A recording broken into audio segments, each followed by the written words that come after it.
मेरा नाम श्रेया है और ये घटना तब की है जब मैं बिहार के पटना में पढ़ाई के लिए एक गर्ल्स हॉस्टल में रहती थी। पहली नज़र में वो हॉस्टल बिल्कुल नॉर्मल था। पुरानी बिल्डिंग, लंबा कॉरिडोर और हर कमरे के बाहर पीली सी हल्की लाइट। मुझे कमरा मिला 214। शुरुआत के 2 दिन सब ठीक था, लेकिन तीसरी रात सब कुछ बदल गया।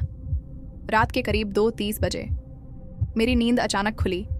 ऐसा लगा जैसे कोई मेरे कमरे के बाहर धीरे धीरे चल रहा हो। मैंने सोचा कोई लड़की वॉशरूम जा रही होगी, लेकिन फिर वो कदमों की आवाज़ मेरे दरवाजे के ठीक बाहर आकर रुक गई। मैंने ध्यान से सुना, कुछ सेकंड सन्नाटा और फिर दरवाजे पर दस्तक। मैंने पूछा, कौन? कोई जवाब नहीं। मैंने फिर पूछा, कौन है? इस बार धीरे से एक लड़की की आवाज़ आई, दरवाज़ा खोलो, मुझे अंदर आना है। आवाज़ अजीब थी, जैसे बहुत दूर से आ रही हो। मुझे डर लगने लगा। मैंने दरवाज़ा नहीं खोला। कुछ देर बाद आवाज़ बंद हो गई। मैंने राहत की सांस ली, लेकिन तभी मेरे कमरे के अंदर अलमारी के पास कुछ गिरने की आवाज़ आई। धड़ाम। मैं घबरा गई।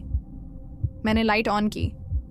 कमरे में कोई नहीं था, लेकिन मेरी अलमारी अपने आप खुली हुई थी और अंदर रखे सारे कपड़े नीचे गिरे हुए थे। उस रात मैं बिल्कुल नहीं सोई। अगले दिन मैंने बाकी लड़कियों से पूछा, सबने बात को टाल दिया, लेकिन एक लड़की नेहा ने मुझे अलग ले जाकर कहा, 214 में पहले भी अजीब चीज़ें हुई हैं। मैंने पूछा, क्या? वो बोली, कुछ साल पहले यहाँ एक लड़की रहती थी, रिया। वो अचानक गायब हो गई थी। मेरे पैरों तले ज़मीन खिसक गई। मैंने पूछा, गायब कैसे? नेहा ने कहा, किसी को नहीं पता, बस एक रात के बाद वो कभी नहीं दिखी। उस दिन के बाद हर रात कुछ न कुछ होने लगा। कभी दरवाजे पर दस्तक, कभी अलमारी अपने आप खुल जाना, कभी बाथरूम का नल खुद चल पड़ना। लेकिन सबसे डरावनी चीज़ आईना था। एक रात मैं आईने के सामने खड़ी थी। मैंने देखा आईने में मेरे पीछे कोई खड़ा था। मैंने तुरंत पीछे मुड़कर देखा, कोई नहीं। लेकिन जैसे ही मैंने फिर आईने में देखा, वो लड़की और करीब आ गई थी। लंबे बाल, सफ़ेद चेहरा, खाली आंखें। मैं डर के मारे जम गई। तभी उसने धीरे से कहा, मुझे बाहर निकालो। अब मुझे समझ आ गया, ये सब रिया के साथ जुड़ा हुआ है। मैंने ठान लिया, मुझे इसका सच जानना होगा। मैंने हॉस्टल के पुराने रिकॉर्ड चेक किए। बहुत खोजने के बाद मुझे रिया की फाइल मिली। उसमें लिखा था, रिया को अक्सर लगता था कि कोई उसे देख रहा है। वो कहती थी कि अलमारी के अंदर कोई है। और आखिरी नोट, अगर मैं गायब हो जाऊं तो अलमारी खोलना मत। मेरे हाथ कांपने लगे, लेकिन अब बहुत देर हो चुकी थी। मुझे सच्चाई जाननी थी। उस रात ठीक 3 बजे मैंने हिम्मत करके अलमारी खोली। अंदर अंधेरा था। मैंने टॉर्च जलाई और जो मैंने देखा वो मैं कभी नहीं भूल सकती।